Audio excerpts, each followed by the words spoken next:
सामान्य साथियों, सादर अभिवादन। आज की परम पावन रहस्यात्मक शोधात्मक संवाद श्रृंखला में चर्चा करेंगे कि एक संत को दो गन्नों के कारण क्यों लेने पड़े दो पुनर्जन्म। सामान्य साथियों, ये प्रकरण बहुत ही आध्यात्मिक है। इसमें उस संत का कैसे हुआ उद्धार और क्या दी उसने सीख, वो हम सब के लिए बहुत ही कल्याणकारी है। आशा है इस पूरी संवाद यात्रा को आप विधिवत आत्मसात करेंगे और इसकी सीख पर भी ध्यान देंगे। कल्याण के सुप्रसिद्ध लेखक और आध्यात्मिक संचेतना के प्रबल संवाहक, प्रमुख पत्रकार, गोलोकवासी भक्त राम शरण दास जी प्रखुआ के निवास पर एक बार बिजनौर के परम संत समाजसेवी केला जी महाराज पधारे। केला जी ने भक्त राम शरण दास जी से कहा कि आप तो कल्याण में बहुत परलोक और पुनर्जन्म की बहुत घटनाएं संकलित करके देते हैं, लोगों को पढ़ के बहुत आनंद होता है, प्रेरणा मिलती है। ऐसा ही एक प्रकरण में आपको अपने जनपद का बताने जा रहा हूँ।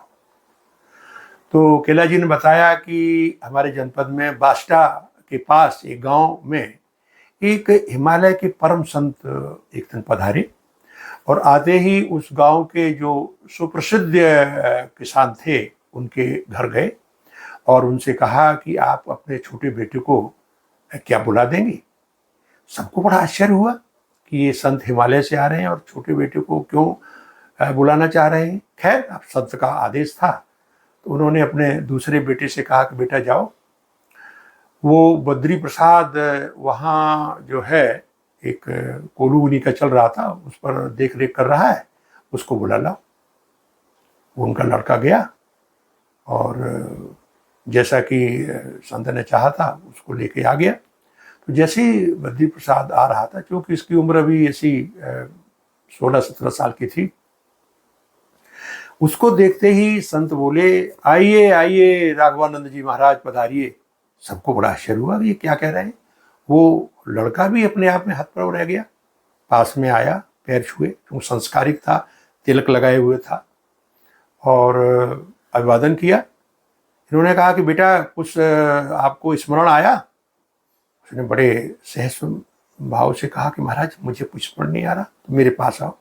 और उन्होंने अपना हाथ उसके सर पर रखा। जैसे ही उसके सर पर महाराज जी का हाथ गया तो बिजली जैसी तरंग, वो बता रहा एकदम आ गई और उसको जैसे कि स्मृतियों की एक श्रृंखला उसके मानस पटल पर तैरने लगी और पुरानी यादें, उसको पुनर्जन्मों की याद आ गई। और उसने कहा कि महाराज मुझे याद आ गया, आप मेरे गुरु हैं। और तो उन्होंने कहा कि बेटा पूरा वृत्तांत बताइए कि आपको ये दो पुनर्जन्म क्यों और कैसे लेने पड़े। तो उसने कहा कि महाराज आपको ध्यान है, इसी गांव के पास से हम भी चूंकि संत थे, आपके शरण में थे, तो शिवरात्रि का दिन था, हम लोग जा रहे थे, तो एक गांव के बाहर इसी के मंदिर पड़ा। तो आपने कहा कुछ देर हम यहाँ साधना कर लें, ध्यान, अच्छा मनोरम वातावरण है, तुम भी थोड़ा सा यहाँ टहल लो। आप साधना में लीन हो गए और मैंने देखा कि पास के खेत में बहुत सुंदर प्रजाति के गन्ने की फसल खड़ी हुई है। अब मेरा मन, अब चूंकि मैं घूम रहा था, तो मैं गया और मैंने एक गन्ना तोड़ा, बहुत स्वादिष्ट और मीठा लगा। फिर मन आया कि एक और तोड़ के वो भी बहुत मीठा लगा। तो मैंने सोचा कि चलो गुरुजी से पूछें, यदि वो चाहेंगे तो उनके लिए भी गन्ने ले जाएंगे।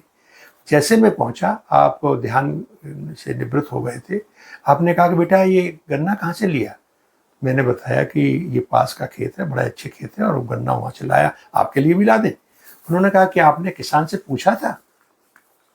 इसने कहा कि महाराज वहाँ तो कोई नहीं था, मैं किससे पूछता। उन्होंने कहा आपने बहुत बड़ी भूल की, हम संत हैं, इस तरह की असावधानियां अनजाने में भी हमसे हो जाए तो ये क्षम्य नहीं होती। अब आप बेटा ऐसा करो, गांव जाओ और उस किसान से जाके माफ़ी मांगना और कहना हमने आपके दो गन्ने तोड़ लिए, हमें माफ़ कर दो। संत का आदेश पाकर वो गांव गया तो पता लगा कि वो पूरा परिवार रामेश्वर तीर्थ में दर्शन के लिए गया हुआ है। बेबस होकर लौट आया और उसने कहा महाराज वहाँ तो उनके नौकर थे और कोई नहीं मिला। संत ने कहा कि ये दुर्भाग्य है, ये बहुत बड़ा अपराध आपसे हो गया जाने अनजाने, चलिए इसका किसी तरह से हम शमन करेंगे। तो धीरे धीरे हम लोग चले, हरिद्वार आए। कुछ महीने बिताने के बाद फिर हरिद्वार से ऊपर जा करके जहाँ नीलकंठ का क्षेत्र है, हमारे गुरु वहाँ साधना करने लगे। 1 या 2 महीने बीते होंगे तो एक दिन उन्होंने रात में कहा कि बेटा सुबह जग करके तुम ऐसा करो, जल्दी निकल जाओ और उस गांव में जाकर के, बिजनौर के गांव में उस किसान से जाके माफ़ी मांग लो। अब गुरु की आज्ञा मान करके हम सुबह तैयार हुए और चल दिए। थोड़ी दूर चलने के बाद मैंने देखा झाड़ियों में एक नीम का पेड़ छोटा सा खड़ा हुआ। मैंने कहा अब दतून तोड़ लें। दतून तोड़ने को जैसे मैं उद्यत हुआ, एक भयानक बिस्तर काला नाग निकला और उसने मुझे डस लिया और इतना जहरीला था कि मैं बेहोश होकर वहाँ गिर गया। मेरे चेहरे से, मेरे जो मुख था उससे झाग से निकलने लगे। मैं देख रहा था, मैं बेबस था। पता नहीं कैसे मेरे गुरु को, जो आप बैठे उनसे कह रहा था आप आ गए और आपने मेरे सर पे हाथ फेरा, कहा बेटा आपका वक्त जो है आ गया है। आपने खैर बहुत अनजाने में ये बहुत बड़ा अपराध किया है, इसके अब निर्वोचन के लिए तुम्हें कुछ करना पड़ेगा। और मेरी सद्भावनाएं आपके साथ है, मेरा आशीर्वाद आपके साथ है। इसके बाद मेरा प्राणांत हो गया और फिर हमारे गुरु जी ने मेरे शरीर को लेकर गंगा में प्रवाहित कर दिया।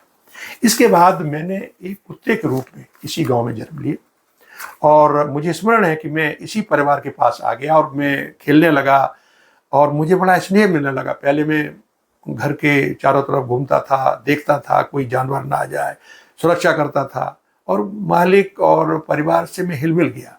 फिर मैं धीरे धीरे खेतों की तरफ जाने लगा। खेतों में जा कर के देखता, कोई तोड़ता तो भौंक देता, कोई जानवर आते तो भगा देता। इस तरह करता रहा। थोड़ा और बड़ा हुआ तो इनकी एक विशाल गौशाला थी, वहाँ रात में रुकने लगा। तो मैं चारों तरफ से और कोई लोग आते थे या जानवर आते, उनको भगा देता था और मैं बैठा रहता था। ये लोग बड़े खुश रहते थे, मुझे रोटी देते और मैं बड़ा प्रसन्न था।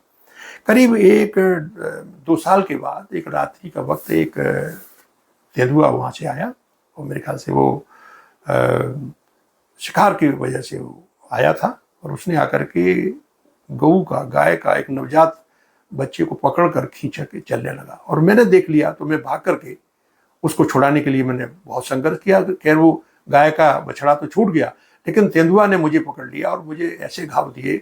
तब तक लोग आ गए और लाठी वाठी देके भगाया तो भाग गया, लेकिन मुझे इतने गंभीर घाव हुए कि मैं दूसरे दिन मेरा प्राणांत हो गया। इसके बाद मैंने यहाँ जन्म लिया।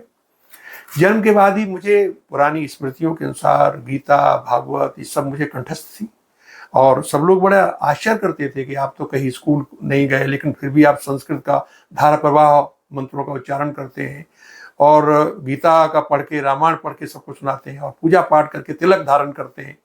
सब लोग कहते रहे और मुझे भी क्योंकि लगता था कि पता नहीं कैसे मुझ में गुण आए, हम इनसे काम करते रहे और इस तरह से 15-16 साल के साथ काम किया।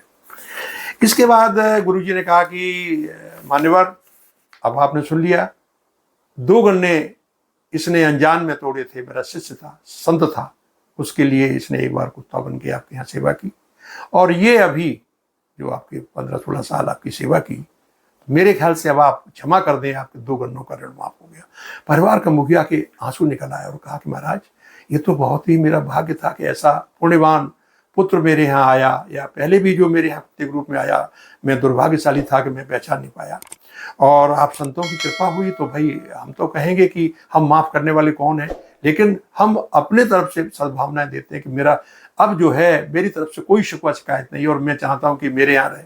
उन्होंने कहा नहीं, ये क्योंकि मेरा शिष्य है और अब इसको साधना में मुझे आगे ले चलना है तो अब मैं ले चलता हूँ। इसके बाद संत जी ने कहा कि एक हम सीख देना चाहते हैं, वो ये है, कभी भी किसी की कोई वस्तु बिना मालिक के आज्ञा के बिना आप न छुएं, न उसे उठाएं, न उसको ग्रहण करें। इससे बहुत बड़ा अपराध होता है और उस अपराध का एक आपने उदाहरण या कहें एक विवरण या साक्षात जो कहें कि आपने देख लिया कि किस तरह से 2 गन्ने के कारण इस मेरे शिष्य को 2 पुनर्जन्म लेने पड़े। तो सम्मानित साथियों, आज की इस संवाद यात्रा को मैं यही समाप्त करके पुरानी सूक्ति का फिर में दोहराते हैं कि पाप ताप करने से पहले इतना सोचो, खुद के बोए कांटे खुद को गढ़ते हैं, पुण्य किए जाने से पाप नहीं घट जाया करते, पापों के परिणाम भुगतने होते हैं। तो आज हम संवाद यात्रा यही समाप्त करते हैं। आगे फिर इसी तरह संत संबंध शास्त्र वर्णित किसी विषय को लेकर आपकी सेवा में प्रस्तुत होंगे। तब तक के लिए हम आपसे आज्ञा चाहेंगे।